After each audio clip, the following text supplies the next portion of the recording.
Hello, hello, hello, hello. This is Extreme Orange. Welcome to the Extreme Exchange. Today I'm joined with good friends from Primus here, Brendan. Okay. Hello and welcome to yet another episode of the Extreme Exchange. And today I have quite a few guests with me.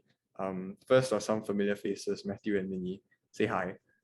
Oh, And we have another special guest today. His name is Donovan Sim. So Donovan was mine and Matthew's senior back in school. We were both in the same CCA, the Boys Brigade together. That's how we know each other. Yeah, so Dono is currently studying economics in Cambridge. Yeah, so very nice to have all of you on the show today. Glad to be here. Is the law in of itself a type of ideology, in a sense that there is a set of values that the law follows that is completely unique to itself?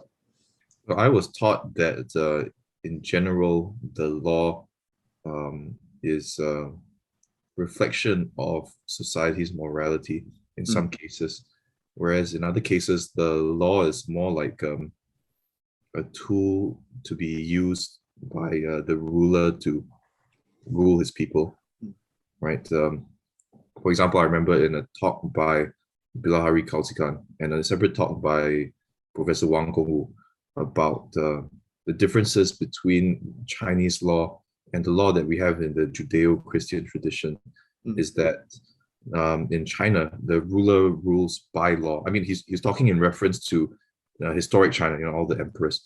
And so therefore, he rules by law, but the emperor is not under the law. And in that sense, I would think that the law isn't really a set of, isn't primarily molded after a set of values, but it's molded after whatever is expedient for the ruler to use.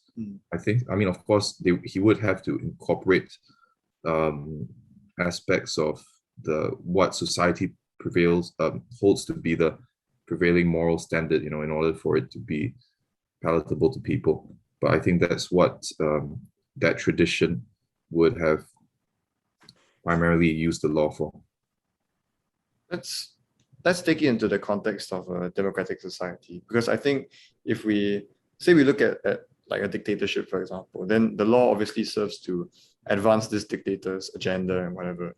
But in a democratic society, it means that the ruling party is now representative of the entire population. And so that means it follows like the first example that you gave just now, which is societal morality, right? What society deems to be the most fitting and the best for everybody. So it always intrigued me to think, what is the single most common denominator of society that everybody can agree on, right? And I guess I've somewhat narrowed it down to the fact that every human being has intrinsic value. I think that's at its core what the law is supposed to uphold, among other things. I never thought about it that way before, actually. Right, so and under that train of thinking, it would be because everyone has intrinsic value, therefore everyone is worth being protected. Everyone's rights are worth being guaranteed under the law, right? Yeah, exactly. That way. Or okay, I do remember reading some of Du Bois. He was this thinker who wrote a lot about race issues in America.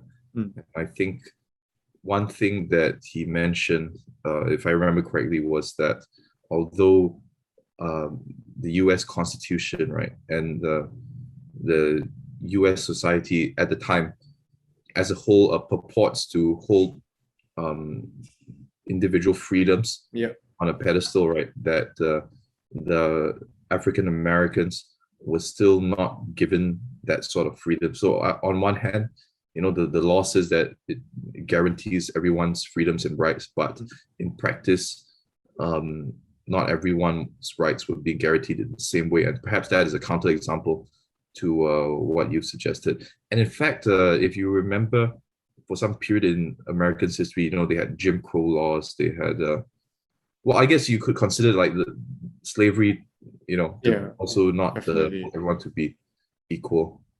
I mean, if you think about it, we can, because history is definitely flawed, and Yeah, there are problems with history, but we can take a look at the trajectory that the laws have taken, and what exactly the because there have been changes, right, and progress with regards to what laws should be abolished and what shouldn't.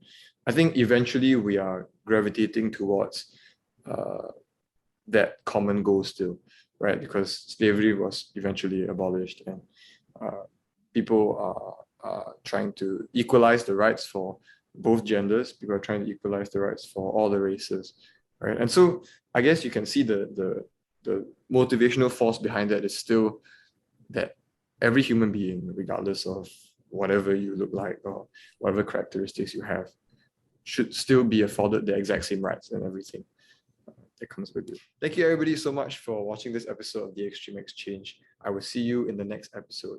Bye bye. bye. Bye.